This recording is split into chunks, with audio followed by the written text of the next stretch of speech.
नाजरीन, हमने प्रोग्राम में दावत दी थी बैरिस्टर सलाहुद्दीन साहब को, जो वकील हैं तारिक जहांगीरी साहब के। इसके अलावा हमारे साथ मियां दाऊद एडवोकेट मौजूद हैं, जो कि तारिक जहांगीरी साहब के ख़िलाफ़ जैसे तारिक जहांगीरी के ख़िलाफ़ दरख्वास्त गुजार हैं। बैरिस्टर सलाहुद्दीन साहब ने हमें ज्वाइन करना था, उन्होंने इस्लामाबाद से कराची उनकी फ़्लाइट थी, मगर अभी तक उनका नंबर बंद आ रहा है। जैसे ही अगर वो ज्वाइन करते हैं, प्रोग्राम लाइव है, उनका मौक़िफ़ भी आपके सामने रखेंगे। हम कोशिश कर रहे हैं कि इस्लामाबाद बार काउंसिल से भी मौक़िफ़ सामने आए। मियां दाऊद साहब हमारे साथ मौजूद हैं। दाऊद साहब, बहुत शुक्रिया हमें ज्वाइन करने के लिए। सबसे पहले now supreme judicial council forum है किसी भी जज के खिलाफ कार्रवाई का, ये इस्तदा की गई, अदालत ने नहीं मानी।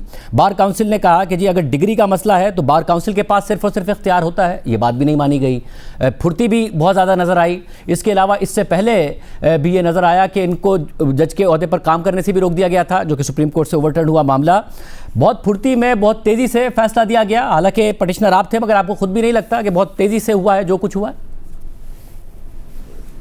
नहीं शाहजेद साहब, ऐसा बिल्कुल नहीं हुआ। ये जुलाई 2024 से ये मामला इस्लामाबाद हाई कोर्ट के अंदर पेंडिंग रहा, और बदकिस्मती से जब भी अपने साथी जज के ख़िलाफ़ कोई फ़ैसला आता है तो अदलिया में खामोश तरीके से उसको प्रोटेक्शन करने की जो है वो मुहिम शुरू हो जाती है। और उसकी वजह से 2024 से लेके अनफॉर्चुनेटली आज दिसंबर 2025 के अंदर 1.5 साल बाद इस केस का फ़ैसला हुआ। और जहाँ तक बात रही कि इसमें सवाल होता है कि फ़ैसला ऐसे हुआ कि सरफराज डोगर साहब इस्लामाबाद हाई कोर्ट आए, उनके खिलाफ पटिशनर है जहांगीरी साहब, फिर फैसला एक तरफ आप कहते हैं ये रिवायत है कि किसी एक के खिलाफ हो तो मामला तवालत का शिकार कर दिया जाता है, दूसरी तरफ इतनी जल्दी दिखाई सरफराज डोगर साहब ने कि जहांगीरी साहब कहते रहे कि जी आपका कॉन्फ्लिक्ट बनता है, मैं आपके खिलाफ पटिशनर हूँ, मगर उन्होंने बहुत तेज़ी से मामला आगे बढ़ाया। जहांगीरी साहब अगर कानून के मुताबिक बात करते तो उनकी बात बिल्कुल सुनी जानी चाहिए थी, लेकिन चूंकि 2014 से सुप्रीम कोर्ट का फुल कोर्ट जो है इस असूल को तय कर चुका है कि आपने किसी जज के खिलाफ तासुब या कॉन्फ्लिक्ट ऑफ इंटरेस्ट जो है वो रेज़ करना है तो उसके लिए आपको ठोस शवाहद जो है वो देने पड़ेंगे। अगर आपके पास ठोस शवाहद नहीं है तो PLD 2014 सुप्रीम कोर्ट 585 के अंदर ये बात बड़ी वाज़ह तौर के ऊपर कह दी गई कि सिर्फ ज़ुबानी कलामी या तसव्वुराती तासुब की बुनियाद के ऊपर कोई जज जो है किसी जज के ऊपर अदम एतमाद जो है वो नहीं किया जा सकता। तसव्वुराती कैसे है जब वो पटिशनर हैं सुप्रीम कोर्ट में इनकी इस्लामाबाद ट्रांसफ़र और फिर चीफ जस्टिस बनने के खिलाफ? ये पटिशनर होना उनको डिस्क्वालीफाई नहीं करता। उसकी वजह यह है कि ना तो जस्टिस डोगर जो हैं वो तारिक जहांगीरी के बेनिफिशरी हैं, ना तारिक जहांगीरी साहब जो हैं उन्होंने जस्टिस डोगर साहब को हटवाने के बाद खुद चीफ जस्टिस बन जाना था, तो ये कॉन्फ्लिक्ट ऑफ इंटरेस्ट बनता नहीं है कानून की नज़र में। ये मौक़िफ़ जस्टिस डोगर साहब ने दिया, मगर फिर अचानक एक और बात सामने आई जो कि जस्टिस जहांगीरी साहब ने अपने ख़त में बताई कि उन्होंने पर्सनली कहा कि आप पोस्ट डेटेड इस्तीफ़ा दे दें, मेरे ऊपर बहुत ज़्यादा दबाव है आपके खिलाफ फैसला देने का, उन्होंने तस्लीम किया, उसके बाद भी नहीं बनता। सर 2015 में बिल्कुल इसी तरह की दरख्वास्त बाजी के ऊपर सुप्रीम कोर्ट के मिस्टर जस्टिस जवाद ख्वाजा साहब ने इसी तरह की दरख्वास्त बाजी के ऊपर जो है वो रिक्वेस्ट जो है वो टर्न डाउन कर दी गई थी। उसमें भी जज साहब के ऊपर एक बेबुनियाद किस्म का इल्ज़ाम लगाकर ये दरख्वास्त दायर की गई कि आप जो हैं वो तासुब की बुनियाद के ऊपर मबनी हैं और आपका ज़ाती इंटरेस्ट है, आप जो है वो दबाव डाल रहे हैं, आप एक हाउसिंग सोसाइटी के खिलाफ ज़ाती ग्रज रखते हैं, इसलिए आप बेंच से अलग हो जाएं।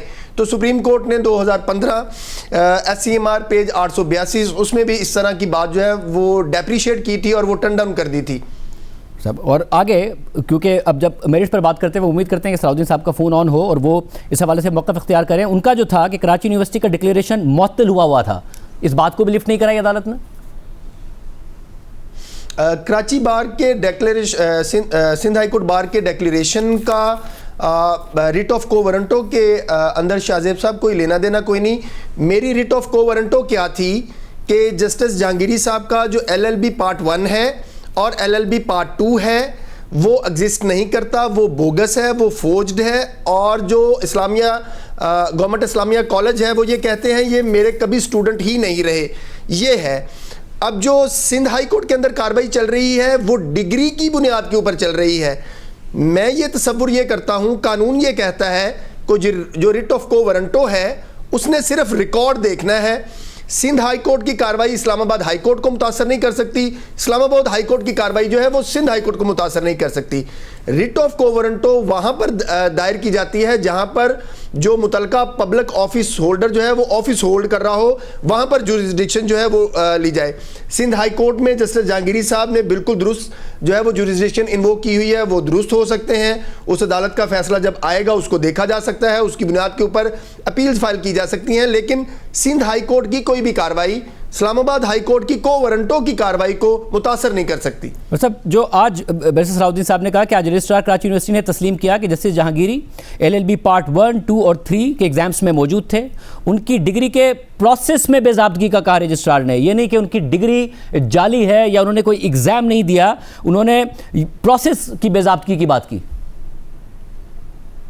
बैरिस्टर सलाउद्दीन साहब मेरे बड़े भाई हैं, लेकिन वो आधी बात सच कर रहे हैं, आधी बात जो है वो शायद अदालत में तवज्जो से सुन नहीं सके, इसलिए शायद वो उनको फैक्ट का नहीं पता। कराची यूनिवर्सिटी के रजिस्ट्रार ने कहा कि ये बात दुरुस्त है कि ये जो डिग्री है ये यूनिवर्सिटी की ही जारी करदा है, लेकिन इस डिग्री की बुनियाद पे जो 2 ट्रांसक्रिप्ट्स हैं LLB पार्ट 1 और LLB पार्ट 2 वो बोगस हैं। उस ट्रांसक्रिप्ट्स के ऊपर मार्क शीट्स के ऊपर जो एनरोलमेंट नंबर लिखे हुए हैं वो कहीं एग्जिस्ट ही नहीं करते, वो जो एनरोलमेंट फॉर्म है वो भी कहीं एग्जिस्ट नहीं करते। सो डिग्री असली है या गलत है ये बात की बात है, उस डिग्री की जो बुनियाद है वो जालसाजी और बोगस के ऊपर मुलतवी है, ये बात कही थी कराची यूनिवर्सिटी के रजिस्ट्रार ने। अगर 3 दहाइयों बाद कराची यूनिवर्सिटी का ये मौक़िफ़ है तो ये तहकीक तलब मामला नहीं था, क्योंकि कराची यूनिवर्सिटी ने खुद ने उन्हें मौका नहीं दिया जस्टिस जहांगीरी को बुलाकर अपना मौक़िफ़ देने का और फैसला सादिर कर दिया। नहीं, जस्टिस जहांगीरी साहब को गुज़श्ता 1.5 साल से इस बात का इल्म था और उन्होंने दानिस्ता तौर के ऊपर इस चीज़ को अवॉइड किया, बल्कि जो मेरिट ऑफ द केस है उसके ऊपर जवाब देने की बजाय वो टेक्निकलिटीज़ को कहते रहे। 40 साल बाद का इशू मॉरल साइड के ऊपर तो आप अलर्ज कर सकते हैं, लेकिन कानूनी तौर के ऊपर सुप्रीम कोर्ट ये कहती है कि जब भी रिट ऑफ को वारंटो सामने आएगी, जब भी कोई बात सामने आए, तब वो इशू जो है काज ऑफ एक्शन जो है वो रेज होगा और तब उसको एजिटेट किया जाएगा। हाई कोर्ट को सुप्रीम कोर्ट ने ये इख्तियार दिया हुआ है कि वो detail scrutiny of the record कर सकती है। तो आज ओरिजिनल रिकॉर्ड जो है वो कोर्ट ने एग्जामिन किया, पार्ट 1 और पार्ट 2 के एनरोलमेंट्स नंबर जो हैं उनको देखा, पार्ट 1 और पार्ट 2 के ऊपर जो जहांगीरी साहब ने मुख्तलिफ नाम इस्तेमाल किए हुए हैं उनको काउंटर वेरीफाई किया और उसके बाद उनको उसका फैसला जो है वो सुनाया। जस्टिस जहांगीरी साहब के पास तमाम रिकॉर्ड मौजूद था यूनिवर्सिटी का, उस रिकॉर्ड की बुनियाद के ऊपर उन्होंने आज से 4 माह पहले सिंध हाई कोर्ट में दरख्वास्त दायर की। जस्टिस जहांगीरी साहब के पास पटिशन के साथ मुंसलिक तमाम रिकॉर्ड मौजूद था और उन्होंने उसकी बुनियाद को उसको साथ लगाकर सुप्रीम कोर्ट के अंदर आज से 2 महीने पहले जो है वो दरख्वास्त दायर की थी। सो जस्टिस जहांगीरी साहब का ये कंडक्ट जो है इसका कोर्ट जायज़ा ले सकती है कि जो रिस्पोंडेंट है, कोई भी रिस्पोंडेंट है, कि वो दानिस्ता तौर के ऊपर अवॉइड कर रहा है अदालत के सामने जवाब देने से, या वो इसके लिए तो बैरिस्टर सलाउद्दीन साहब ने वक्त मांगा ना, उन्होंने कहा HEC ने कल रिकॉर्ड दिया है, तो अदालत टाइम दे देती। टाइम देने में क्या हर्ज था अदालत की तरफ से कि आज ही तो सुना, महफूज किया, सुनाया, पेशॉर ऑर्डर जारी कर दिया? जल्दबाजी आपको नहीं लग रही बिल्कुल भी सारे मामले? नहीं, बिल्कुल नहीं लगी शाहजेब साहब। जस्टिस जहांगीरी साहब का और बैरिस्टर सलाउद्दीन का यूनिवर्सिटी का रिकॉर्ड उनके पास 3-4 महीने से अवेलेबल है, उसी की बुनियाद के ऊपर उन्होंने सिंध हाई कोर्ट के अंदर दरख्वास्त दायर की है। ये अपने बयान में ही कंट्राडिक्ट कर रहे हैं कि या तो अगर इनके पास रिकॉर्ड नहीं है तो फिर उन्होंने सिंध हाई कोर्ट में जाकर स्टे किस चीज़ की बुनियाद के ऊपर लिया, अगर इनके पास पिटीशन का रिकॉर्ड नहीं है तो फिर ये सुप्रीम कोर्ट में किस दरख्वास्त की बुनियाद के ऊपर गए थे।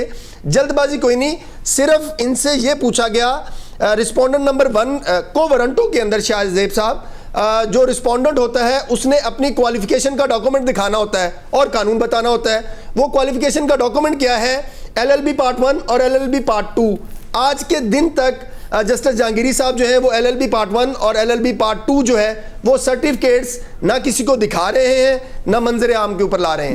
मैं अपने नाज़रीन को फिर बताता चलूँ कि जो सवाल उठ रहा है, अनफॉर्चुनेटली बैरिस्टर सलाउद्दीन साहब का नंबर अभी तक भी ऑफ आ रहा है, मगर अब एक सवाल ये उठा कि सुप्रीम जुडिशल काउंसिल फोरम है कि जज के खिलाफ कोई भी दरख्वास्त सुनी जाए, वहाँ पर ज़ाहिर दरख्वास्त है भी, बट फिर ये कहा गया कि नहीं जी, क्योंकि इनका वकालत करने का जो हक था उस पर ही सवाल उठ गया, ये मामला इसलिए है। तो फिर बार काउंसिल ने कहा कि अगर मामला आ जाए लाइसेंस का, वकील के लाइसेंस का, डिग्री का, तो फिर बार काउंसिल देखेगी, अदालत नहीं। क्योंकि अगर ये नज़ीर कायम हो जाए कि एक अदालत अपने साथी जज के खिलाफ फैसला दे रही हो, चीफ जस्टिस बेंच बनाए और फैसला दे दे, तो ये नज़ीर तो फिर मुस्तकबिल में पता नहीं किस किस के खिलाफ इस्तेमाल होगी। ना सुप्रीम जुडिशल काउंसिल, ना ही जो बार काउंसिल है उसको खातिर में लाया गया।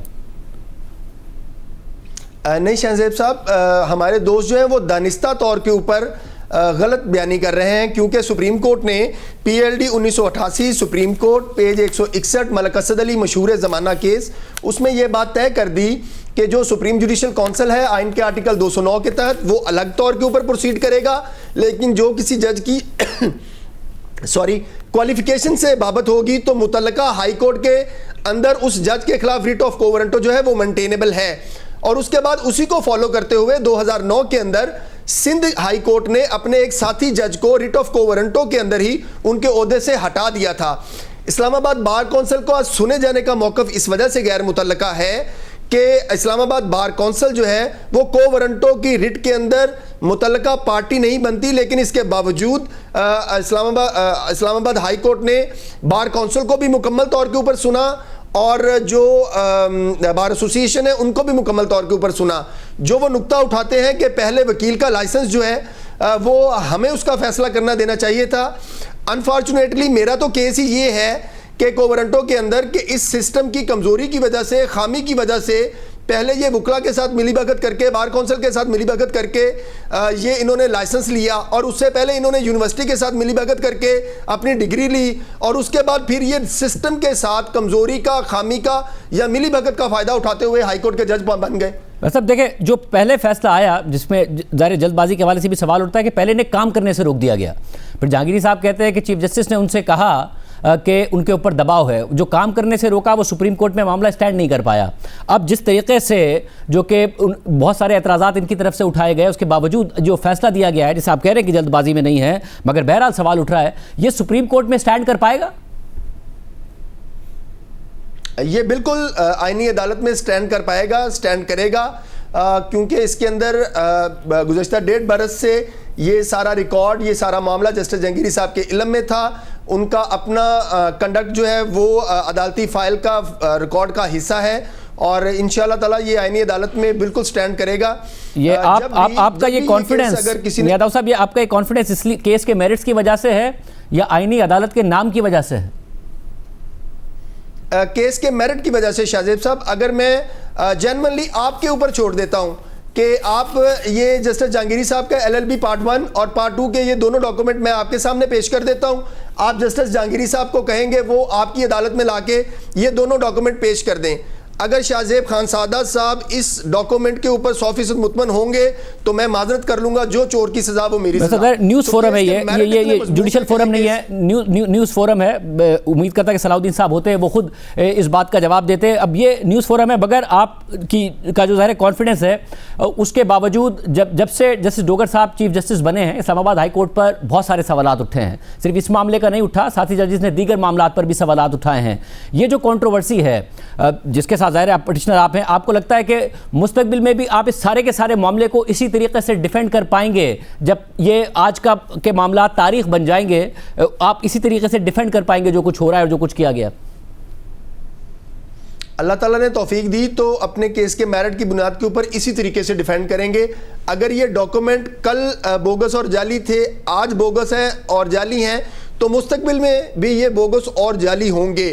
तो जिस इस्लामाबाद हाई कोर्ट के बाबत जो कंट्रोवर्सीज और बातें चल रही हैं, वो तो 5 जज साहबान का बज़ाहिर अलानिया वाज़ह तौर के ऊपर एक उनका एक आइनी और कानूनी हक है, उनका एक स्टैंड है कि जस्टिस डोगर साहब को जो है वो खिलाफ कानून लगाया गया, उन्होंने अपना राइट एक्सरसाइज किया, उनकी पटिशन डिसमिस होगी, उनकी ICA डिसमिस होगी, वो अपनी कानूनी हक, अपना कानूनी जंग लड़ने का हक रखते हैं। और आप जो मामला देखते हैं, क्या इदारों का जस्टिस जहांगीरी से नाराज़ होना, इतना तेज़ फैसला आना, कोई ताल्लुक नहीं है दोनों का?